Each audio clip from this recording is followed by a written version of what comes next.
Hey, this is Mike Lindsay from Vital MX. We are out here at Glen Helen today to test out the 2022 Husqvarna FC 250 Rockstar Edition. Now, we did test the KTM version of this bike just a few weeks back, and it's a little different this year. We always talk about between the KTMs and the Huskies, the couple minute differences that really change how the bikes feel, from the different subframes to the different swing arms and mapping and air boxes and all that stuff. But this bike right here, man, White Lightning here is pretty darn close to that KTM bike. So I rode the KTM, I rode the Husky.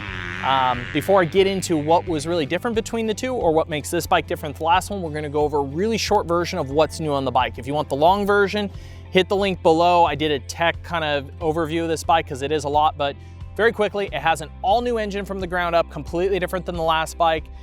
Different exhaust valves, completely different head porting. Airbox is totally different. It is 3 millimeters larger on the bore. It has a shorter stroke, so it is, of course, still 250 cc's, but it is now by far the largest bore bike in the class. The overall engine has changed dramatically in size because the 250 and the 450 now share the same frame. That frame is all new. It has a different architecture, having a shock tower, a forged shock tower in the back instead of a backbone that the shock connects to. That changes a lot of how the shock feeds energy through the whole bike. Completely different swing arm, again, totally different subframe, plastic radiators, like so on and so forth. There's really nothing about this bike that basically carries over from the last model except maybe the wheels. Talking about what's unique about this Rockstar Edition that you kind of get with it. So a lot of guys get confused with Factory Edition and Rockstar Editions. Like, okay, this bike, well, why doesn't it have a slip-on pipe, or why doesn't it have some extra goodies on it like we saw last year?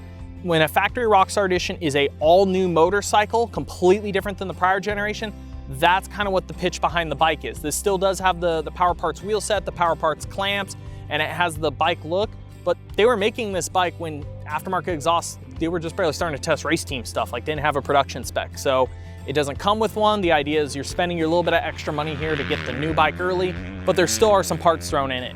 The subsequent years of this bike will go back to having the slip-on exhaust and maybe a little extra bling, but we're talking about a whole nother year down the road from now. What you're buying with this bike is you're getting the new a little bit earlier than the next guy. This 250 really is a massive overhaul over the prior generation bike. We've talked about it for years now. The Husky 250F is very comfortable. It's extremely broad. It's a very mellow power, very spread out, and it's hit or miss fat. Some guys really like it because you can just hang the bike wide open. It never really gets away from you, and it just makes what feels like this endless power to the moon. But at the same time, it's not very exciting. It doesn't always get you out of situations as quick if you're making mistakes. This bike, however, with that board change and all the engine changes that come with it, it's a really different power. They aimed for having a lot of mid-range and bringing a lot of character back to the bike, and they nailed that. This bike revs really quick. It's snappy, it's responsive, and you just feel it build really quick. It doesn't have huge hit off the bottom, don't get me wrong. It doesn't feel like the Yamaha or the new Honda 250F. It doesn't really bark or snap right off the roll of the throttle. It is a little bit smooth still right there, but then it builds RPM really quick unlike the old bike. So that part's really fun and exciting. It gets you up and through the gears, but at the same time, it gets into the rev limiter a lot faster than the old bike. And the old Husky, you could just wring its neck in second out of corners up jump faces and then just shift to third, and unless you were on a huge open track, you never even really found fourth gear. This bike, however, come out of a corner, like I said, it's a lot more explosive character in second. You gotta grab that shift. It will run out on the face and start to nose over, and you feel it get into that limiter and actually nose the bike over, where the other bike had a softer character. When it got into the limiter, this one hits it a little bit harder. So for me, that's a point of contention. The excitement with the motor is really good. For guys that felt like with the old bike, it was just too broad and lazy for them and they needed more excitement, then this is for you. If you really like that endless stretch feel, you may not prefer this engine package as much. As for the options, we have a MAP 1 and a MAP 2. MAP 1 is the more broader of the two. It has more of a connected feel in the corners for me. It's very mellow feeling, but as you actuate the throttle, you just feel like the bike responds really good to what you're doing. As you roll it on and off, you feel like the bike is matching what your hand is doing. You don't feel these little jittery, sharp movements. So at times it can be deceiving that, oh, the bike doesn't feel like maybe it's that fast, but it's really easy to actuate in corners. Here at Glen Helen today, it's a very loose prep on top. It's a little sandy in some of the corners, but we can get into the base, and having that connected feel on some of the corners where we're down on the base and sliding a little bit coming out makes it just really easy to put the power down, and then just grab a handful coming out and it gets into that mid-range and moves through the power really fast. The chassis on this bike, we've heard some comments. There have been some of the new team guys that don't like it maybe as much, some guys that do. For me personally, my riding style, I don't feel like it turns in quite maybe as sharp as the old bike, but I feel like the follow through on the corners is so much better for me, or the front end comfort going through the corners. I tend to really struggle on some bikes with long turn character.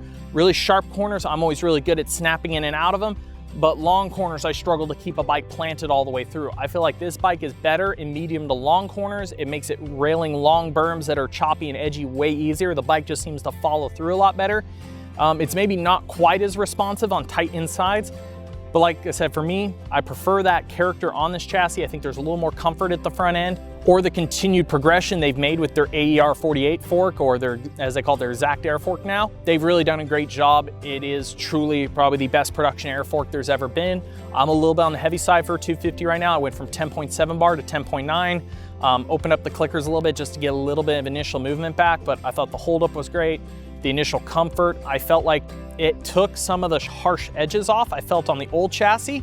I felt like this was more plush, a little more Yamaha-esque. When I would see those little sharp edges, I just couldn't feel them on this machine, so I was really happy with that. Cool part, all the suspension changes I made today were toolless outside of the air fork adjustment. Compression and rebound on the fork have a little knob. On the shock, high-speed compression, which I went in, I believe, a quarter of a turn, and then later a full half a turn. That's toolless. The low speed is toolless, it's a little knob, and even the rebound on the shock, you can reach down and just turn with your finger. So makes it really intuitive and very easy to be at the track and just pull over on the side of the track and reach down, make an adjustment. The Husky does have a plate that covers the shock. You have to just pop out of the way really quick, but literally I pulled over, moved my leg, popped it, changed the dial and slid it right back on, no problem. The race team actually rides without it, and you can. It's just the knob on the production shock would maybe rub on your pants a little bit more than the race team shock. That's why you see those guys don't run the side plate, but it's on the production bike. You can use it, you don't have to. I tried the bike also with both of the airbox covers. There's the fully sealed one that we see in the standard photos, and then there's also a vented one like we've seen on RJ, Hampshire, Swole, and Robertson's bikes. I preferred the vented one. I felt like the bike was a little bit more responsive off the bottom with it. Definitely revs the longest with the stock airbox lid on it, and in the base map, just as it's trying to draw in the air, it draws out the low to mid-range. But the more aggressive map and the more open you run the airbox, the quicker it goes through the power. Really, at the end of the day, the only changes I made with this bike, again, we're out here at GH. We got the hills, the fast sections. Like I said, I went a little stiffer on the fork, a little bit stiffer on my high speed, just so the shock didn't wallow, being I'm a little bit heavier than the standard 250 size right now, just to keep it a little bit more balanced in the corners.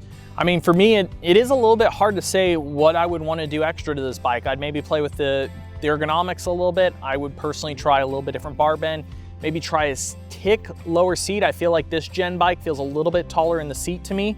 I would maybe try to shave that just a little bit for being a little bit more shorter on the leg side.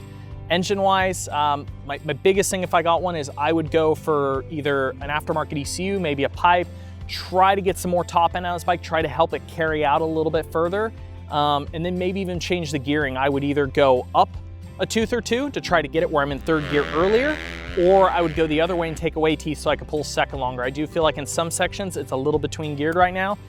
But at the end of the day, I don't have much else to tell you other than that. I'm really happy with the suspension out of the box. Yes, it could always be more dialed in for somebody's preferred settings, their particular wants and needs, but out of the box, I think 9 out of 10 people that go out and buy this bike are really gonna enjoy it off the showroom floor and also struggle to find what they're gonna wanna change on it.